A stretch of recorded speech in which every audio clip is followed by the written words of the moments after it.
Hey, this is Matt. Once again, what about 10 of the videos? Another paid request, this time from DarkMetalSpider. Thank you so much for that. And for those interested in requesting pretty much any type of videos or topics or reactions, commentaries, video game stuff, what have you, feel free to send it either directly to my PayPal, usually best bet to join my Patreon.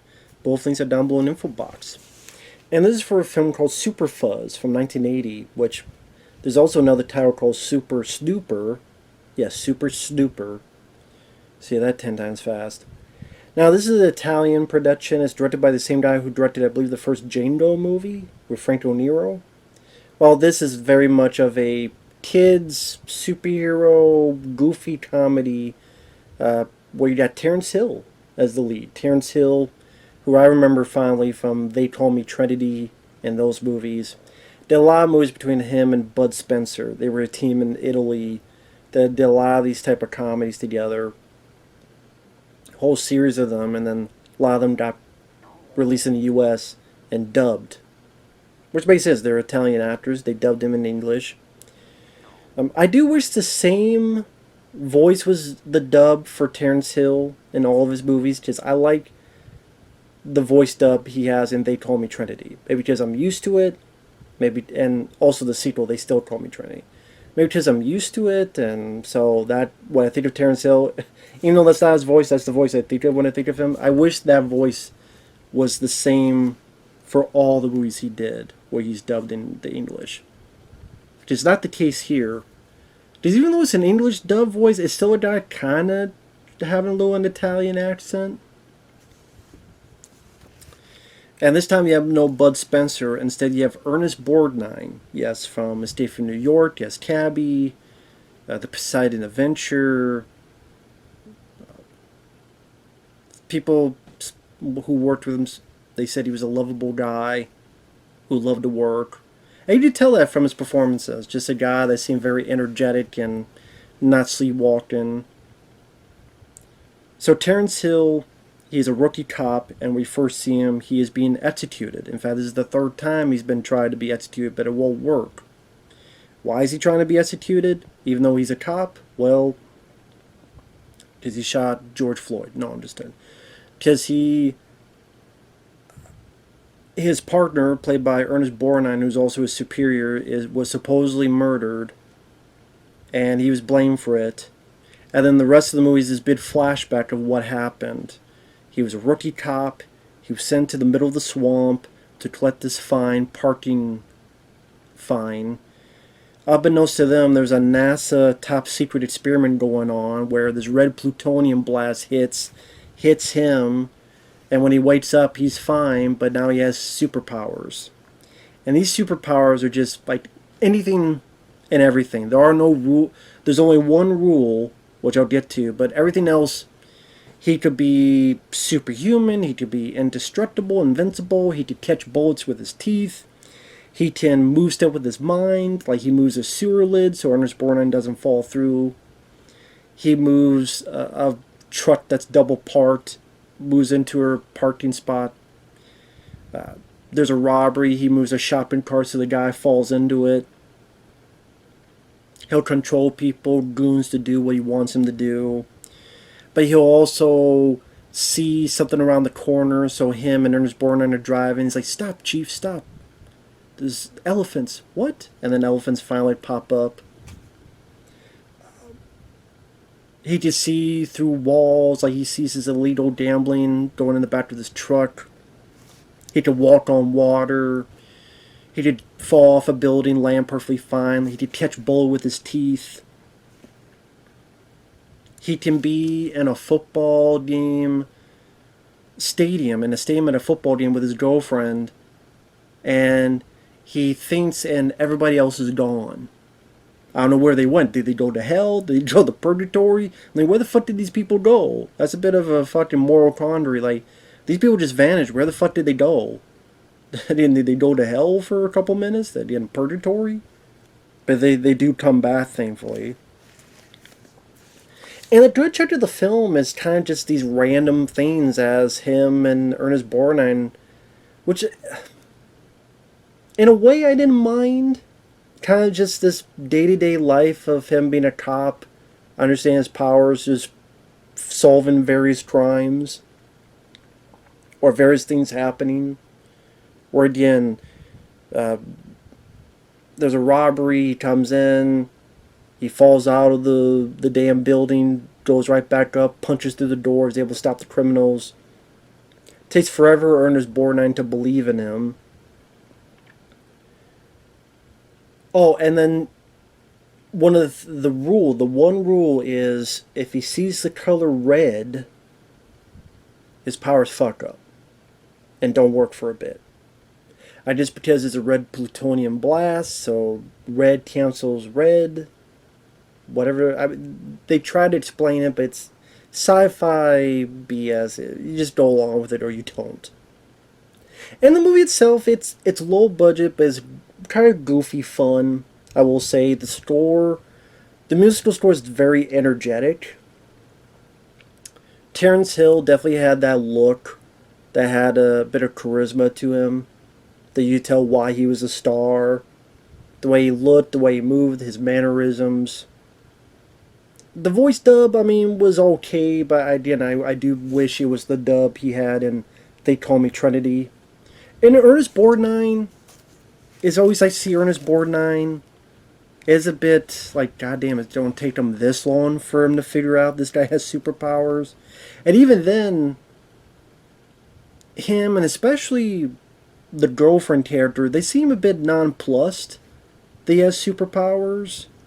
Ernest Borgnine is a little bit more reactionary to it, but the girlfriend's like, I don't know if I want to be with someone with powers. Really? Like, you kind of, you're not that hype about it? It's a bit weird. It's like, I mean, you have a guy that can literally be invincible and fly. Just at one point, the girlfriend, Ernest Borgnine, find him on the ceiling reading a Superman comic book. And again, the fact that she's kind of nonplussed and even not that, like the bit where he's with her and then he thinks and most of the stadium's empty. You think she'd be freaking out, going, "What the fuck's going on? Where the hell did everybody go? Oh my god, what is it, the end of the world? Is it the second coming? Is it Left Behind? Are we left behind? Oh no, is Kirk Cameron around the corner? Oh shit, please no. Get the fuck out of here if we see Kirk Cameron." Just maybe stall him by talking about Christmas, and he'll have a bitch fit for an hour about Christmas, and you can leave. So I thought that was a bit weird. The girlfriend, her behavior. Ernest Borgnine, I like seeing him, but it's like the fact it takes him so long to believe that this guy has powers. It's a bit of that was more unrealistic parts of the movie. The baddies, they don't really come into play until like halfway through or the third act, where the mob are idiots, and there's these three goons that want this guy, who Terence Hill wants to talk to this guy as well. And that's another confusing thing, is this random guy who kind of saw him fall off a building and who works like this for a circus. For some reason, Terence Hill just thinks he must know how my powers work. He must know how my superpowers work. Why? Why do you think this random guy knows all about you and your powers? That felt like it just came out of fucking nowhere. You didn't really need that part. It doesn't really tell him anything anyway. I mean, I guess other than the guy mentions, it could be anything that stops your powers. It could be a person, it could be a name, it could be even a color.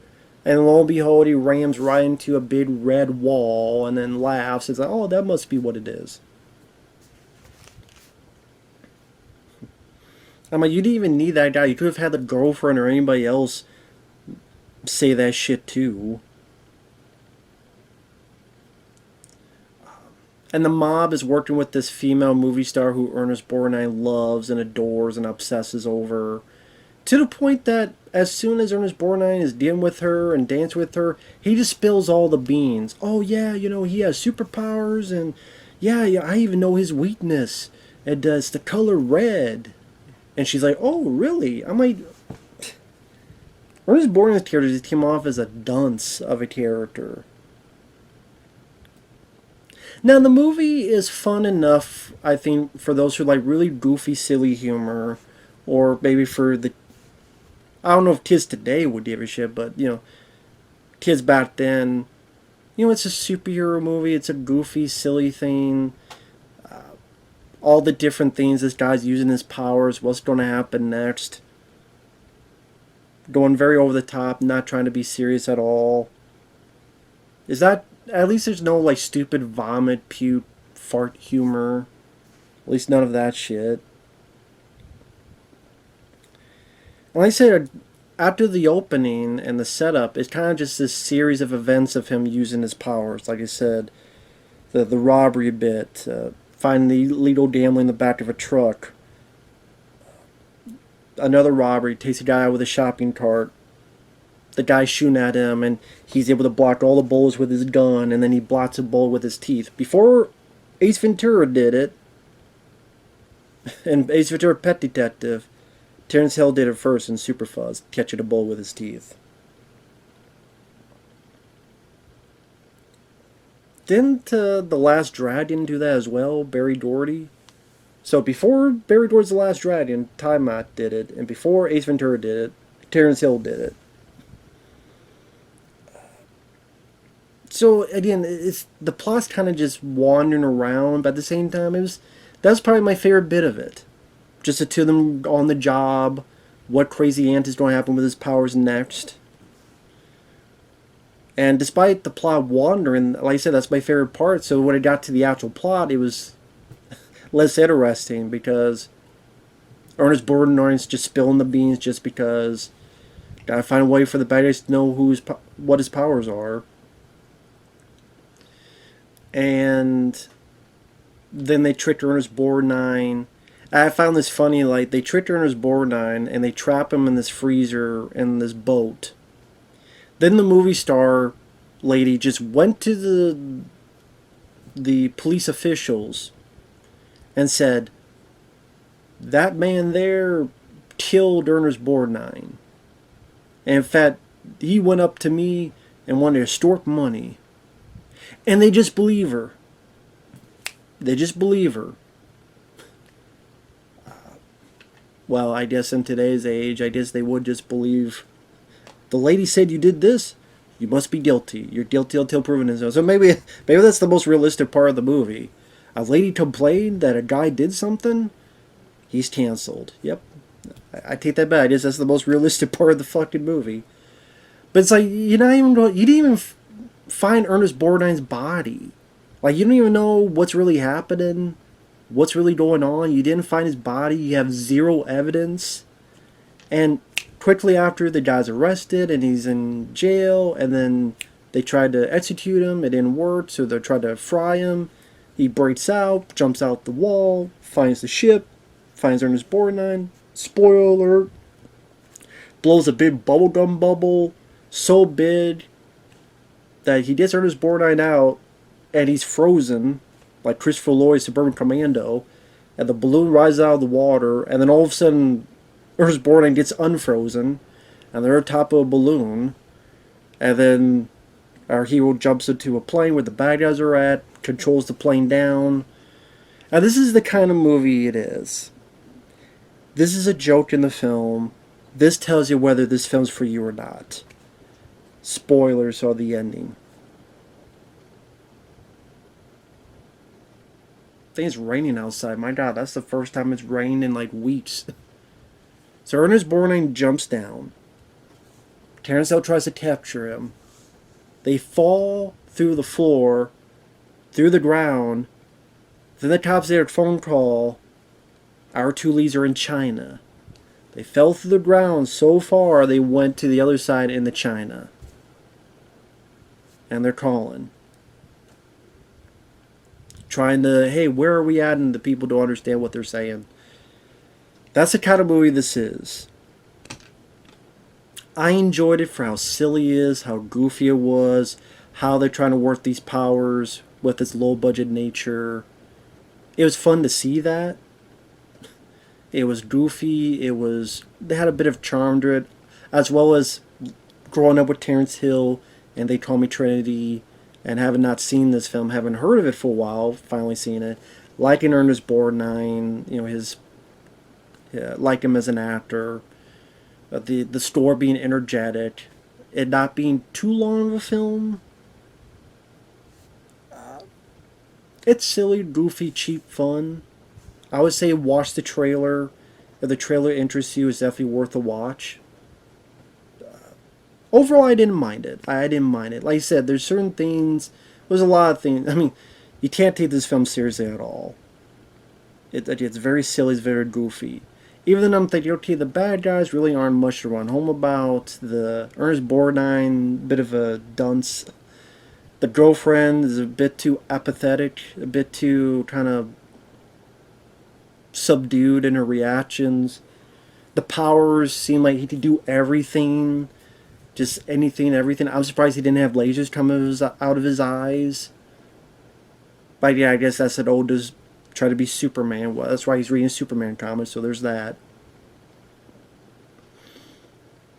Like I said, it's a movie where, again, his weakness is the color red. I guess it's not as bad as the Dolph Lundgren film Blackjack, directed by John Woo, where Dolph was afraid of the color white. At least here he's not afraid of the color, it's just the color fucks up his powers. At Blackjack, an awful pilot. It was supposed to be a TV show with Dolph Lundgren. John Woo directed the pilot, but the movie was so awful there was no TV show. Because maybe you should make your hero afraid of the color white. So there's a bit where a goddamn milk truck drops a bunch of milk, and Dolph Lundgren, the action star, is frozen in terror. Not really the best decision, despite a pretty fun opening. But that's it with that movie. But anyway, that's a whole different thing. So Super Fuzz I like more than that. So, like I said, if you watch the trailer, it's fun for what it is. If you like silly, goofy take on a superhero film that's kid-friendly, there's no violence, no cursing. This is gotta be rated G or PG at most.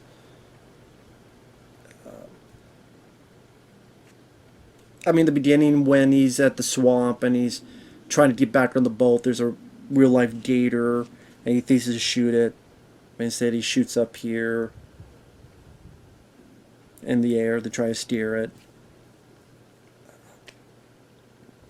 To show how nice and good-natured this rookie cop is.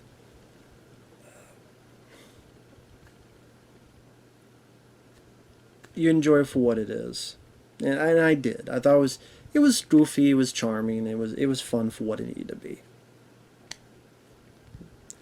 Again, do I wish the villains were more stronger? Do I wish maybe the plot was a bit tighter by about 10 or so minutes? Do I think maybe the powers could have been finessed a bit, or maybe a little bit bigger budget, or the girlfriend act a little bit more naturally to what she's seeing, or be a little bit more impressed by his powers? Yeah, some of those aspects would have helped, but overall, it's goofy and it was fun. So with that said, thanks for watching. We'll see you guys later. Bye-bye.